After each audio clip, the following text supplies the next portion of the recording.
Castelo dos Sonhos, distrito de Altamira, Pará, finales de los años 80. Hoy vas a conocer la historia de uno de los personajes más temidos y sanguinarios de la Amazonía en los años 80 y principios de los 90. Márcio Martins da Costa Anel, hombre que se hizo conocido como el Rambo de Pará, transformó el Castelo de Sonhos en el Valle de la Esperanza en un auténtico oeste salvaje, acumulando poder, oro y cadáveres.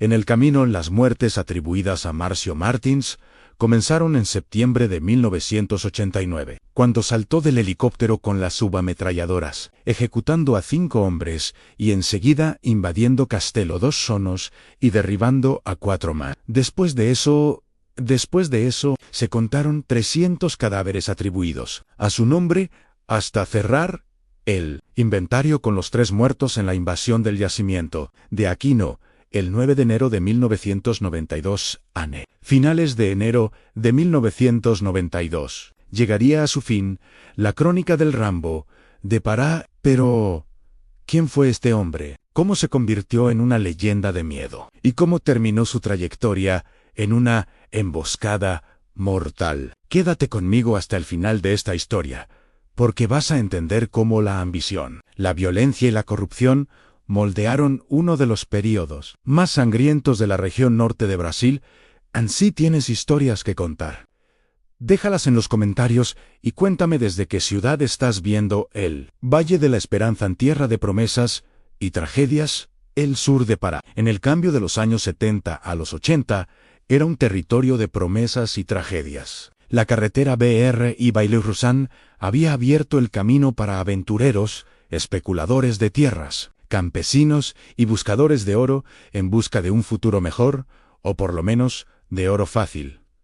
A la región conocida como Valle de la Esperanza albergaba una ciudad que parecía sacada de un cuento de ilusiones Castelo dos Sonhos. El nombre sugería algo bonito, casi poético, pero la realidad era muy diferente. Ahí no había cuentos de hadas.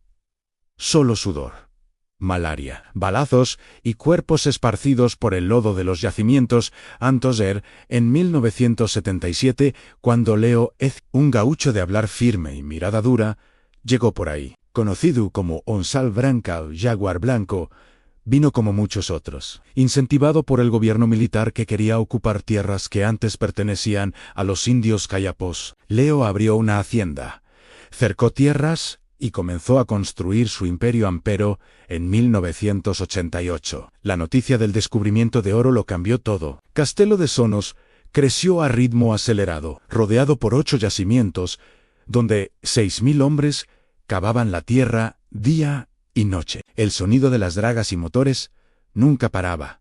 Mezclado con el olor a mercurio y sudor, Leo supo aprovechar. Empezó a vender lotes de tierra, cobrar cuotas y abrir comercios. El oro llenaba los bolsillos de los aventureros, pero también alimentaba la codicia de hombres poderosos. En una de esas mañanas sofocantes, un grupo de buscadores de oro conversaba en un barracón de madera. Dicen que Branca manda más que el alcalde y el delegado aquí en sí, pero al menos mantiene el orden. Mejor pagar la cuota que recibir plomo aquí. La ley es con cuchillo, compa. Quien tiene draga grande manda, quien no tiene, obedece. Y así se vivía en el Valle de la Esperanza, un lugar donde la ley se escribía con bala y se borraba con machete. Pero nadie ahí imaginaba que en poco tiempo surgiría un hombre capaz de rivalizar con el propio Branca, un sujeto que llegaría discreto, casi invisible, y se convertiría en la figura más temida de la región. Su nombre era Márcio Martins da Costa, pero el mundo lo conocería como el Rambo de Pará. El surgimiento de Márcio Martins. El año era 1989. El sol quemaba sobre el lodo rojo del Valle de la Esperanza cuando un pequeño avión monomotor aterrizó en una pista improvisada, cerca de Castelo dos Sonhos. De dentro, bajó un muchacho de apenas 23 años. Delgado, cabello oscuro bien peinado, y una mirada de quien cargaba más ambición que posesiones. Su nombre era Márcio Martins da Costa. En ese momento no pasaba de ser un joven piloto minero. dueño de la mitad de un avión, en sociedad con otro piloto. Era solo eso en un avión viejo y las ganas de triunfaran en los primeros meses. Marcio se dio cuenta de cuánto podría ganar en el transporte de buscadores de oro. Cada viaje costaba algunos gramos de oro. Y, como decían los hombres de la región en el oro, aquí es como piedra, pero cada piedra puede matarte o salvarte. An empezó a ganar dinero rápido. Hacía viajes a Altamira, traía provisiones, llevaba pasajeros desesperados a vender el poco oro que tenían. En poco tiempo se volvió una figura conocida en el pequeño pueblo, en el bar de madera, que servía como punto de encuentro. Muchos comentaban sobre el nuevo piloto. Este muchacho es listo. Ya entendió cómo funciona el juego por aquí. Pues sí, se hace amigo de todo mundo. Hasta Abranca ya lo llamó para platicar Y era verdad. Marcio sabía acercarse a la gente correcta. En poco tiempo conquistó la simpatía de Leo Abranca, el hombre más poderoso de la región. Leo lo recibió en su hacienda. Le mostró los pastizales, platicaron sobre negocios, hasta tomaron juntos algunas noches, discutiendo sobre política, minería y el futuro de aquella tierra, sin ley pero, como toda amistad, en tierras de oro. El vínculo no duraría mucho en la ruptura poco tiempo después. Marcio entró en la justicia intentando apropiarse de un área minera vinculada a Leo. Apostó alto, ofreció hasta oro como soborno para influir en las decisiones, pero perdió el caso. En la derrota en sí no fue lo peor. El problema fue la humillación que siguió un cierto día, en plena calle principal de Castelo de Sonos. Marcio fue esposado y arrastrado por la calle principal del pueblo de 235 casas por Leo. Lo subió al pequeño avión y fue expulsado a Belemán. La escena quedó marcada en la memoria de quien la vio. Un buscador de oro que estaba al borde de la calle contó años después: nunca vi a un hombre tragarse tanto odio en silencio. El Rambo nació ese día. Cuando Marcio fue arrastrado como perro en Marcio, no dijo nada. Solo aguantó, pero dentro de él crecía una furia que pronto explotaría en la transformación humillado. Marcio tomó su avión y se fue a Belém. Muchos pensaron que había desistido, que era apenas otro aventurero más, que no aguantaba el peso de las disputas en la mina. Pero pocos meses después regresó. Y no regresó solo. En una mañana sofocante de septiembre de 1989, el silencio del yacimiento esperan. Acuartea fue roto por el sonido de hélices, cortando el cielo. Un helicóptero descendió de repente, levantando polvo y asustando a los hombres que trabajaban en las dragas. Dentro surgió Marcio Martins. En la mano, 2 subametralladoras americanas, Engrom, que la prensa señaló como Uzi Israel, tal vez porque poco antes el programa Globo Reporter había hecho un reportaje sobre armas venidas de Paraguay, siendo las ametralladoras Uzi y las miras láser consideradas lo máximo por gente ingenua como nosotros, que se encantaba con cualquier novedad presentada por los medios ANSI. Solo portando las armas, abatiendo a 5 buscadores de oro, apilando sus cadáveres y saltando sobre ellos, fue suficiente para que surgiera la fama de Marcio, el Rambo de Parán. Después, Marcio caminó sobre los cadáveres, se subió a una piedra de cascajo y gritó: ahora quien manda aquí soy yo, y quien no acepte va al mismo hoyo que estos. Los buscadores de oro, aterrorizados, bajaron la cabeza. A partir de ese día, nadie más se atrevería a llamar a Marcio el muchacho piloto. Ahora era conocido como el Rambo de Parán, el imperio del oro y el miedo. El nuevo dueño del lugar exigió como tributo de cada dueño de draga del yacimiento Esperanza Cuarta apenas 90 gramos de oro, lo que le rindió $320,000, con los que pagó los costos de la operación bélica en transporte, hombres y las armas venidas de Miami. Después de eso, impuso su orden y su comercio. Creó una minera, empresa de aviación, tiendas de equipos para buscadores de oro, compra de oro, gasolineras de la marca Shell y otros bienes y servicios. El diésel en el Valle de la Esperanza era revendido a un precio 130% mayor que en la región, lo que le rendía 5.5 kilos de oro al mes. La hora de vuelo costaba 25 gramos de oro, Pero Marcio cobraba 80 gramos ansí en el pueblo de Castelo, 2 sonos un tanque de gas, costaba el equivalente a 0,6 gramos. En manos de Marcio valían 3 gramos. La misma lógica comercial para los medicamentos, como los contra la malaria, que costaban 0,3 gramos de oro y eran vendidos por el doble an la enfermedad, que afectaba a la mitad de los buscadores de oro 1 o 2 veces al año. Consumía 10 gramos de oro en cada tratamiento. Lujos como 4 latitas de cerveza costaban 1 gramo y una botella de agua mineral 0,2 gramos a Marcio Martín. En 3 años, amasó un patrimonio aparente de 17 pequeños aviones, siendo uno de ellos valuado en $600,000, 1.000 hectáreas, 5 camiones, 6 gasolineras y otros bienes no contabilizados, como miles de hectáreas de tierras y cientos de kilos de oro, porque recaudaba por debajo 80 kilos de oro por mes. En sus 3 yacimientos montó una red de radios de aficionados en la región Mato Grosso-Pera y contaba con un grupo armado de 60 hombres que controlaban 2.000 buscadores de oro en el dominio por el oro y el miedo después de la masacre en el yacimiento. Esperan a cuarta. El nombre Marcio Martins da Costa se esparció como fuego en paja seca, en cada barracón, en cada orilla de pista, en cada tienda de madera, en medio de la selva. Solo se hablaba de un hombre en el Rambo de Pará al principio. Muchos pensaron que su furia sería pasajera, que aquel ataque era solo venganza por la humillación sufrida en manos de Leo, Elón, Abranca, pero estaban equivocados. Marcio no quería solo venganza, él quería poder en el impuesto del miedo. Pocas semanas después de la masacre, surgieron los primeros mensajes. 2 hombres de confianza del Rambo aparecían en las balsas y dragas de oro, siempre armados hasta los dientes. El discurso era directo: el Rambo es el dueño de aquí. Quien quiera seguir sacando oro, paga su parte. 90 gramos al mes. Quien no pague, ya sabe lo que pasa.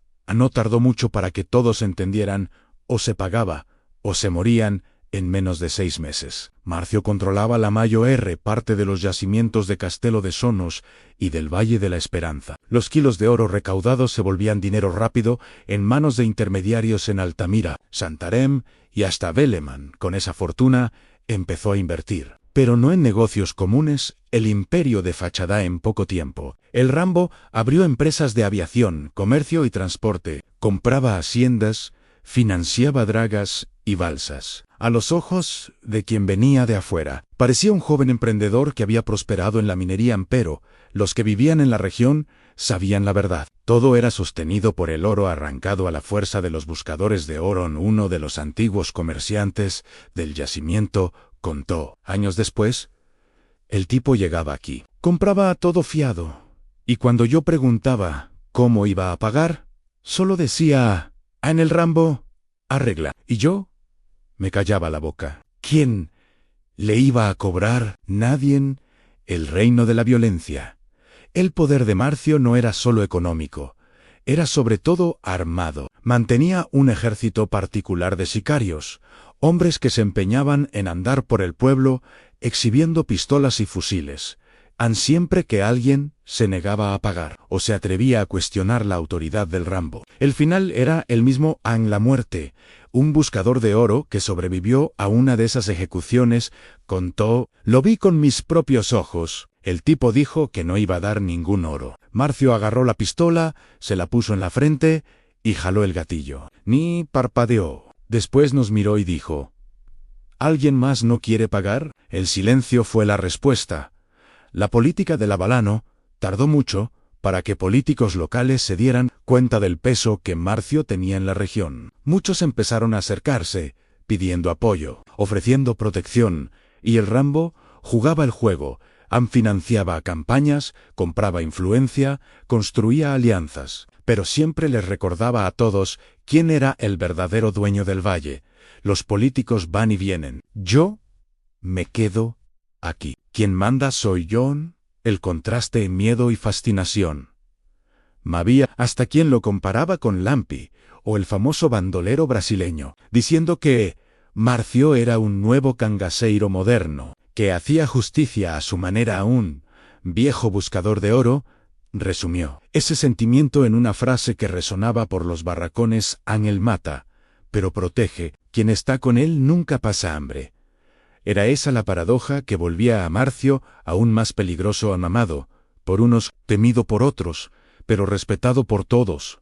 La escalada de Sangre el Valle de la Esperanza ya no era el mismo. Lo que antes era un montón de yacimientos desorganizados, barracones de lona y pistas de aterrizaje improvisadas, ahora respiraba miedo en él.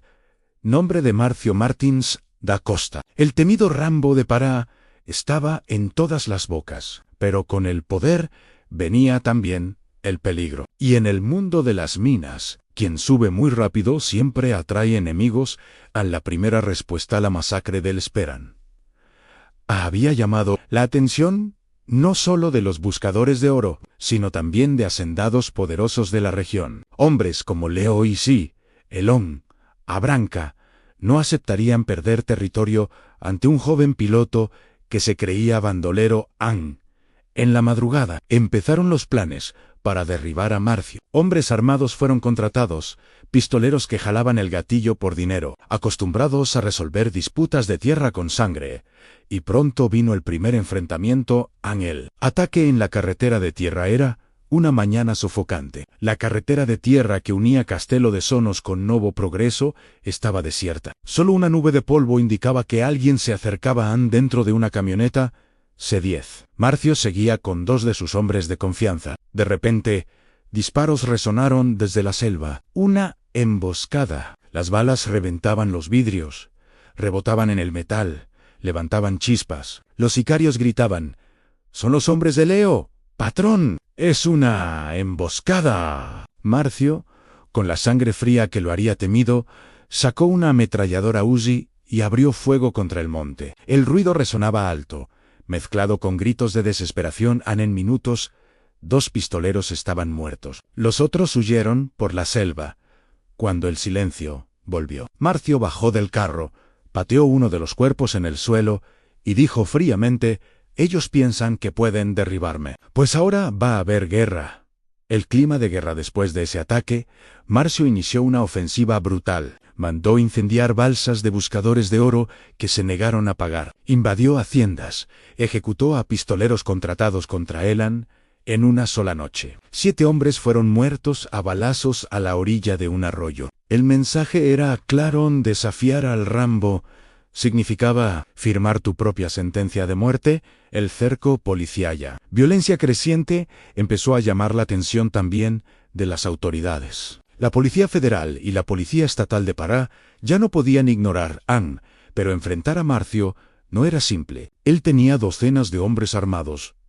Conocía cada ramal de carretera, cada vereda en medio de la selva. Siempre que surgía una operación policial, alguien ya lo había avisado antes. El Rambo tenía informantes hasta dentro de las delegaciones. Anún, policía que actuó en la región, lo describió así: «Llegábamos ahí y parecía que él ya sabía cada paso nuestro. Tenía ojos en todos lados». Nunca vi nada igual en el espectáculo del terror. Marcio también sabía usar el miedo como arma psicológica. En cierta ocasión, después de ejecutar a 2 enemigos, mandó colgar sus cuerpos en un árbol en la entrada de Castelo de Sanjos. Al lado dejó un mensaje escrito con sangre: «Aquí termina el camino de quien me enfrenta».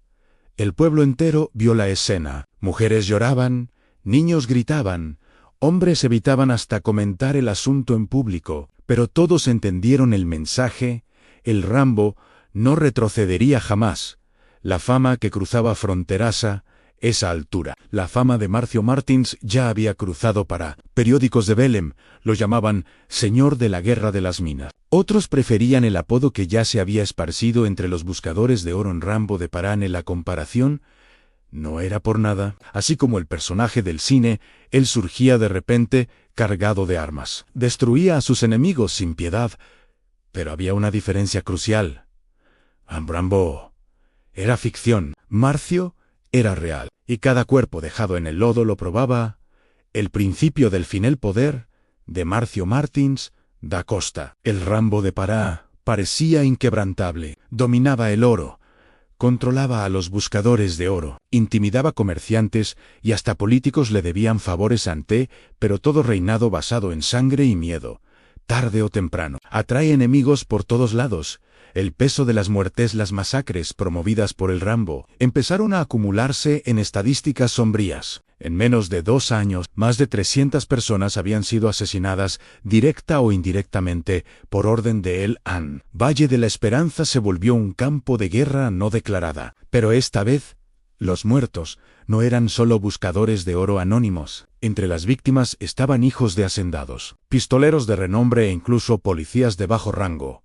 Eso despertó la furia de familias influyentes y también el interés de la justicia a los enemigos en la oscuridad. Mientras, Marcio continuaba su rutina de ostentación, fiestas regadas con bebidas caras, vuelos frecuentes en sus aviones y distribución de oro para mantener sicarios fieles. Sus enemigos se organizaban en silencio, en reuniones secretas, ocurrían en haciendas y bares de orilla de carretera. Hacendados, buscadores de oro enojados e incluso políticos empezaron a articular formas de derribar al Rambo.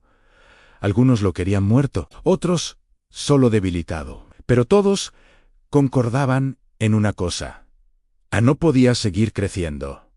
Uno de los conspiradores llegó a decir en tono sombrío: sí, no paramos a este muchacho ahora. Mañana va a querer ser dueño de todo para... En el cerco de la policía, paralelamente, la presión sobre el gobierno aumentaba. Los periódicos de Belém estampaban titulares sobre los crímenes del Rambo, organizaciones denunciaban el estado de excepción vivido en Castelo de Sonos. Finalmente, se dieron órdenes. La Policía Federal, junto con la Policía Estatal de Pará, debería arrestar o eliminar a Marcio Martins. Montó un equipo especial. Carros sin identificación empezaron a circular discretamente por la región. Se reclutaron informantes.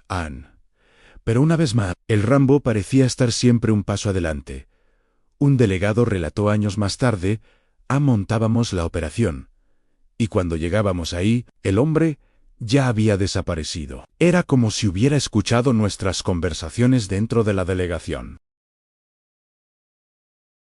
Las grietas internas, mientras tanto, dentro del propio grupo de Marcio, las primeras grietas empezaron a aparecer. Algunos sicarios, cansados de la vida de violencia, intentaban alejarse. Otros reclamaban sobre la división del oro. Y había también aquellos que secretamente negociaban información con la policía a cambio de protección. Uno de los antiguos hombres del Rambo contó en testimonio: él era muy desconfiado. Empezó a probarnos, nos llamaba a tomar, hacía preguntas raras, se quedaba mirando. ¿Quién tartamudeaba? Desaparecía al día siguiente. El miedo que mantenía la lealtad empezaba a corroer la confianza. El aislamiento de Marcio con tantos enemigos externos e internos. Marcio empezó a cambiar su comportamiento. Dejó de frecuentar fiestas grandes, redujo sus apariciones en público y pasó a circular solo con guardaespaldas fuertemente armados. El joven piloto que un día sonreía a todos y hacía amistad en los bares, ahora era un hombre desconfiado, rodeado de armas y siempre al borde de la paranoia. Y en medio de ese aislamiento, crecía un presentimiento: en el cerco se estaba cerrando. La captura y fuga, en mayo de 1991. Rambo invadió el yacimiento Trair, o en Warrant do Norte. No consiguió el control, a pesar de la acción espectacular y la muerte de 12 hombres. Aún así, la policía militar de Mato Grosso se puso a la caza de Marcio Martins. Capturado, fue transferido al presidio de Carumbé, de donde ya había escapado una vez. Curiosamente, aunque el servicio de inteligencia reportaba que la logística de fuga de Marcio Martins estaba lista y que la banda había traído 15 kilos de oro a Cuiabá, aún así la cúpula de seguridad pública lo transfirió a un cuartel de la policía, ubicado en el barrio del Portón. Un domingo soleado de junio de 1991, Rambo se mezcló con los fieles de la iglesia Don Bosco y escapó sin ninguna dificultad. La caída del Rambo, el hombre que ya fuera visto como intocable, dueño de yacimientos y señor de la vida y la muerte en el Valle de la Esperanza, empezaba a vivir rodeado de sombras. A cada paso, a cada viaje en avión, a cada noche mal dormida, en una de sus haciendas, Marcio Martins da Costa, el Rambo de Pará, Sentía el peso de la cacería que se armaba contra él. El aviso de los traidores fue uno de sus propios hombres quien primero dejó escapar la información. En un bar de orilla de carretera en Altamira, borracho, el pistolero comentó que la policía y los hacendados habían cerrado un acuerdo para acabar con el Rambo de una vez por todas. Las palabras cayeron como plomo. En pocos días, la noticia se esparció por el valle. El imperio del miedo tenía los días contados. La emboscada, que no ocurrió cierta tarde, Marcio sobrevolaba en monomotor la región del Esperán. A cuarta, cuando percibió luces extrañas reflejando en el monte. Era una operación policial al acecho. En una maniobra arriesgada, sumergió el avión en baja altitud, volando cerca de las copas de los árboles, y escapó ileso. Pero sabía que la suerte no duraría para siempre. No van a descansar hasta atraparme, y yo no me voy a entregar vivo, dijo a uno de sus sicarios más fieles. La vida en fuga en los meses siguientes. El Rambo pasó a vivir como cazador casado. Dormía cada noche en un lugar diferente, escondido en ramales de carretera o en haciendas de aliados. Sus aviones ya no volaban con la misma libertad. Cada despegue podía ser rastreado. Aún así, continuaba desafiante. En un encuentro con algunos buscadores de oro, todavía dejó clara su posición. Si me quieren, que vengan a buscarme. Pero van a llevar plomo también. La trampa final 2. Helicópteros circularon la sede de una hacienda de Marcio Martins, da Costa, que no se preocupó porque le dijeron que el Departamento Nacional de Investigación Mineral haría un servicio de geología cerca. Pero las máquinas descendieron en la hacienda, y de ellas saltaron una docena de botas negras, con uniformes y equipos de combate. Los sicarios huyeron por el monte, todos corrieron, menos Mirón, hermano de Marcio, que fue capturado, y Marcio se escondió en una de las paredes falsas de la casa, y ahí permaneció por 18 horas, tomando agua mineral y comiendo panela. La policía registró todos los alrededores hasta oscurecer. Al día siguiente, se escuchó el sonido de los helicópteros despegando y luego la voz de Mirón llamando a su hermano Marcio. La puerta falsa del escondite se abrió, y de ella emergió un muchacho con los miembros entumecidos por la inmovilidad de una noche entera. Al voltear los ojos por la sala, el temible Rambo de Pará recibió un balazo de fusil en la cara y mientras su cuerpo caía, otro disparo le reventó el corazón. Antes de tocar el suelo, docenas de gramos de plomo acabaron rasgando su cuerpo. La policía cumplió la misión. La región sur de Pará estaba pacificada. El silencio después de la tormenta, la noticia corrió rápido. El mismo día, buscadores de oro, comerciantes y habitantes de Castelo de Sanjos se reunieron en pequeños grupos para comentar: ¿mataron al Rambo? ¿Ahora se acaba el miedo? ¿O empieza otro todavía peor? Cuando el cuerpo de Marcio Martins da Costa, el Rambo de Pará, cayó perforado por balas. No fue solo la vida de un hombre lo que terminó. Fue también el fin de una era en la que el oro, la violencia y la impunidad dictaban las reglas de un territorio abandonado por el Estado. El mito y el miedo, en los meses que siguieron, su figura se volvió casi una leyenda. Algunos buscadores de oro juraban que lo habían visto escapar vivo, huido a Rusia. Otros contaban historias aún más fantasiosas, diciendo que el Rambo volvería para vengarse.